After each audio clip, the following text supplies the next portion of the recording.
సుబ్బారెడ్డి గారు ఎంతో కష్టపడి మనందరినీ ఒక తాటిపై చేసినందుకు నా పేరు భూమిరెడ్డి జాతని, రెడ్డి మహిళా సంక్షేమ సంఘం ఫౌండర్ని. అలాగే గత గవర్నమెంట్లో ఎక్స్ టూరిజం డైరెక్టర్గా పనిచేసిన నేపథ్యం ఉంది. మనకు ఉయ్యాలవాడ స్ఫూర్తితో రోమాలన్నీ నిక్కబడుచుకుంటాయి. ఆయన చరిత్ర వింటుంటే బిడ్డలో పుట్టినందుకు రోమాలు నిక్కబడుచుకొని మనం కూడా ఏదో చెయ్యాలి, ఏదో ఒకటి సాధించాలనే సంకల్పం అందరిలో కలుస్తుంది. అటువంటి సంకల్పం బయటికి రావాలంటే మనమందరం బయటికి రావాలి. గడప దాటి బయటికి వచ్చి ఒక చైన్ మాదిరిగా సంకల్పంతో పనిచేస్తేనే పని జరుగుతుందని నేను అనుకుంటున్నాను. ఉయ్యాలవాడ చరిత్ర చూస్తే ఆయన 1847లో స్వాతంత్ర సమరయోధుడిగా గుర్తింపున్నప్పటికీ కూడా మనకు ఆయన్ని పాఠ్య పుస్తకాల్లో ఆయన్ని చేర్చకపోవడం చాలా దురదృష్టకరం. ఆ విధంగా చూస్తే ఉత్తర భారతదేశంలో ఉన్నటువంటి ఝాన్సీ లక్ష్మీబాయిని ఈయన కంటే 10 సంవత్సరాల వెనుక స్వాతంత్ర సమర యోధురాలుగా గుర్తింపున్నప్పటికీ ఆమెను పాఠ్యాంశాల్లో పొందుపరిచారు. దానికోసం మనము ఈ రోజు నుంచి ఖచ్చితంగా ఉయ్యాలవాడ నరసింహారెడ్డి చరిత్రని పాఠ్యాంశాల్లో చేర్చడం కోసము మన సంఘాలన్నీ గట్టిగా పోరాడాలని ఇక్కడ మనం ఒక నిర్ణయం తీసుకుని సంకల్పం పొందుకోవాలని చెప్తున్నాను. ఖచ్చితంగా మన రెడ్డ చరిత్ర ఎంతో ఉంది. ఒక రోజులో మాట్లాడితే అయిపోయేది కాదు. ఎక్కడికి వెళ్ళినా, ఏ గుళ్ళకెళ్ళినా, ఏ ఊరికి వెళ్ళినా, కాంటినెంటల్ గా ఇతర దేశాలకు వెళ్ళినా కూడా మన రెడ్డ చరిత్ర ఉంది. ఎవరైనా దానం చేశారంటే, గుడికి కానీ బడికి కానీ చేశారంటే మన వాళ్ళ వల్లే ఉంది. కానీ ఈరోజు కష్టపడ్డాము మనకు అర్థం కావడం లేదు. ఎక్కడ ఒక నాయకత్వం వహించాలంటే లాబింగ్ లాజికల్తో ముందుకు పోతుంది కానీ పని చేసే వాళ్ళకి ముందుకు రాణించట్లేదండి. కానీ మనం 100 దానాలు చేసినా కూడా దాన్ని తెరపైకి తీసుకురాకుండా మరుగున పడిపోతున్నాం. ఆ విధంగా చూస్తే రెడ్ల చరిత్ర ఎంతో ఉంది. ఆ చరిత్రలన్నింటినీ మనం అందరూ బయటికి తీసి మన జాతిని మనం ఏ సామాజిక వర్గానికి ఎవరికి వ్యతిరేకం కానే కాదు, మన రెడ్ల సామాజిక వర్గాన్ని మరుగున పడిపోకుండా మన పిల్లలకు మన చరిత్ర ఇదని చూపిస్తే చాలండి. మనం ఆస్తులు, అంతస్తులు ఇవన్నీ కంఫర్ట్స్ కాదు ముఖ్యము. మన పిల్లలకి కంఫర్ట్స్ కాదు ముఖ్యము. మనం ఏంటో, మన ఉనికి ఏంటో, మన ఉనికిని కాపాడుకునే ప్రయత్నం నేను నమ్ముతున్నానండి. ఈరోజు గత చరిత్రలో చూస్తే ఎవరైనా కానీ సీలింగ్ గేట్లో భూములు పోగొట్టుకొని దానాలు చేసుకొని ఎన్నో చేశారు. కానీ మనం ఏ మాత్రం వెలుగులో ఉన్నామా? కొంతమంది అంటారు, ఎందుకు మీరే రాజకీయం చేయాలి? నేను ఈ విధంగా మాట్లాడుతున్నా ఏమనుకోద్దండి, నా పర్సనల్ అభిప్రాయం చెప్తున్నాను. ఎందుకు రెడ్లు మాత్రమే రాజకీయాల్లో ఉండాలి అంటున్నారు. ఎందుకు ఉండకూడదని నేను అడుగుతున్నానండి. ఎందుకు 50,000 రూపాయలు కాదు, 1,00,000 రూపాయలు కాదు, ఏ ఒక్క నాయకురాలని నాయకుడు వచ్చినా ఖర్చు పెట్టేవాడు ఏ ఊర్లైనా రెడ్డి తప్ప ఎవరైనా ముందుకు వస్తున్నారా? ఏ పల్లెకి వెళ్ళినా, ఏ ఎంఆర్కి వచ్చినా, ఏ తహసీల్దార్ వచ్చినా, ఏ పల్లెలకు సంబంధించిన విఆర్ఓలను ఎవరు వచ్చినా రెడ్డి ఇంటిని వచ్చే చూస్తున్నారు. కానీ ఎవరైనా వాళ్ళని పిలుస్తున్నారా? ఏ కులమైనా కానివ్వండి, మనలో సేవ చేసేకుండా సేవా తత్పరత ఉంది.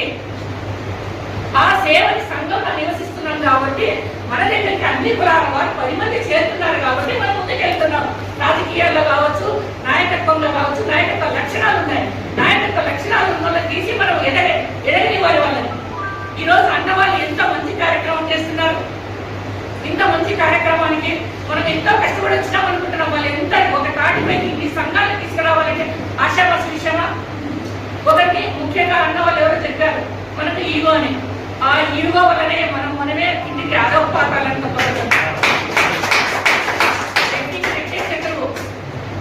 మహిళల్లో తీసుకున్నా, ఎక్కడ తీసుకున్నా, ఏ కార్యక్రమాల్లో తీసుకున్నా, ఏ వ్యవస్థలో తీసుకున్నా రెడ్డికి రెడ్డే. ఇప్పుడు మనము అన్ని రంగాల్లో ముందుకుండడానికి మనకి 100% అర్హత ఉంది. కాదంటారన్నా? మనకి అర్హత ఉందా లేదా? అర్హత ఉంది. అన్నింటిలోనూ మనకు పోటీ పడడానికి అన్ని సేవల కార్యక్రమాలు ప్రతి ఊర్లో ప్రతి రెడ్డి చేస్తున్నాడు. కానీ సేవలు వరకు పడిపోతున్నాయి. రెడ్డి సంఘాల ద్వారా పెట్టుకుంటామంటే ఈ సంఘాన్ని గుర్తించే వాళ్ళు ఎవరున్నారు? గుర్తింపు లేకుండా పోతుంది. ఒకరేదో గుర్తించాల్సిన అవసరం లేదు. మనమే ఎదిగి మనమే సర్వే చేసుకుని మన దగ్గరికి వాళ్ళు వచ్చేలాగా మనం చేసుకోవాలి. అది చెయ్యాలంటే మనం చిత్తశుద్ధి, ఏకాగ్రత, నిజాయితీ ఉండాలి. సంఘాన్ని వ్యక్తిగత కారణాలకు వాడుకోకూడదు. సంఘానికి మనం సేవ చేయాలి. అలా లేదు. ఇప్పుడు సంఘంతో మనం సేవ చేయాలి. సంఘమైనా కూడా దానిలో ఉండే సభ్యులని మనం ఈ చిత్తశుద్ధితో పనిచేసామంటే ఏ సంఘమైనా 100% నిలబడుతుందని నేను నమ్ముతున్నాను. ఇంకా చెప్పాలని అందరికీ అవకాశం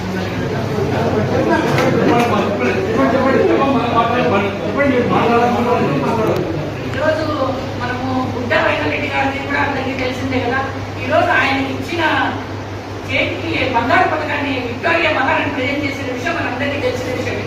కానీ అందులో ఒక గొప్ప విషయం మనం అందరం గమనించాలి. అందరికి తెలిసిన విషయమే. ఒక వ్యక్తి కోసము ఒక వ్యవస్థ, ఒక ప్రభుత్వం నుంచి పోలీస్ స్టేషన్ ఏర్పాటు చేసిందంటే మన చరిత్ర ఎంతవరకు పాటిందో పూర్తించండి. ఇప్పటికీ కూడా ఆ నెలను కాపాడుతూ వాళ్ళు తరతరాలు వాళ్ళు చూసుకున్నారంటే మనలో ఎంత చిత్తశుద్ధి ఉండాలి, మనం ఎంత ఎదగాలి వాళ్ళని చూసి. మనం ఆ విధంగా ఉండగలుగుతున్నామా? డబ్బు లేకపోవచ్చు, మాటలు ఉన్నాయి కదా, శక్తి ఉంది కదా. శక్తి ఉన్న నాయకుడి దగ్గరికి వెళ్దాం, ఆ నాయకుడి శక్తి ఇంకొక నాయకుడి దగ్గరికి వెళ్దాం. అందరూ మన శక్తి ఉంటారు కదా. మన నిజాయితీ ఉంటే ఖచ్చితంగా హెల్ప్ చేస్తారన్నా. మన నిజాయితీ ఇంకోటి మన రెడ్డలు ఏమనుకుంటుంటారు, ఎక్కడైనా దాని నాయకత్వ లక్షణాలు ఉన్నాయి, మాకు గాడ్ ఫాదర్ లేడు. గాడ్ ఫాదర్ మీరే కండి. గాడ్ ఫాదర్ ఎందుకు మనకో మనమే గాడ్ ఫాదర్ అయినాం, మనమే కష్టపడదాం, మనమే కష్టపడి గాడ్ ఫాదర్ అయినాం. ఎందుకంటే వేరే గాడ్ ఫాదర్ మనకి ఎందుకు? మన దగ్గర సత్తా లేదా? మనం మాట్లాడలేమా?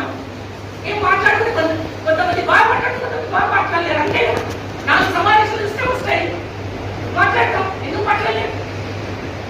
సామాజిక స్పృహ ఉండాలి. నీకు చదువు అక్కర్లేదు. సంఘంలో మనం అందరూ సంఘ జీవులే, కానీ రెట్లు మాత్రమే సంఘాన్ని సేవ చేస్తున్నారు. సంఘ సేవ రెడ్డి మాత్రమే చేస్తున్నాడు. సంఘంలో ప్రతి ఒక్కరు ఉన్నారు, కానీ సంఘంలో సేవ చేస్తున్నారు ఒక రెడ్డి మాత్రమే అని ఈరోజు